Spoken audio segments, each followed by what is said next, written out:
যারা বেশি নামাজ পড়বে তারা বেশি জান্নাতে ঢুকবে নাকি? নামাজ পড়তে পড়তে যারা কপাল কালো করে ফেলছে এরা ঢুকবে না? যারা হজ করতে করতে বড় হাজী সাহেব হয়েছে, জিকির করতে করতে হাতে 3-4টা তাসবিহ রেখেছে, তাদের কথা বলা হয়েছে। এগুলো নিঃসন্দেহে অনেক বড় আমল, কিন্তু সবচাইতে বেশি জান্নাতে প্রবেশ করাবে যে আমল, বিষ্ণু বললেন, এক হচ্ছে আল্লাহর ভয়, আরেক হচ্ছে সর্বোত্তম আচরণ। প্রিয় ভাইরা, ইসলামের মেজাজটাকে চিনে নেন, ইসলামের এসেন্সটাকে বুঝে নেন। আমরা ভালো আচরণকে গুরুত্ব দিতে চাই না।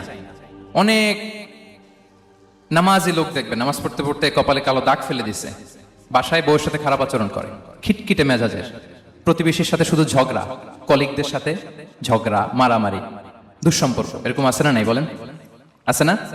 কিন্তু নামাজি, অনেক বড় হাজি, একদিনও কোরআন তেলাওয়াত মিস হয় না। তো এত ইবাদত করেও সে ইসলামের আসল এসেন্সটাকে ধরতে পারে নাই।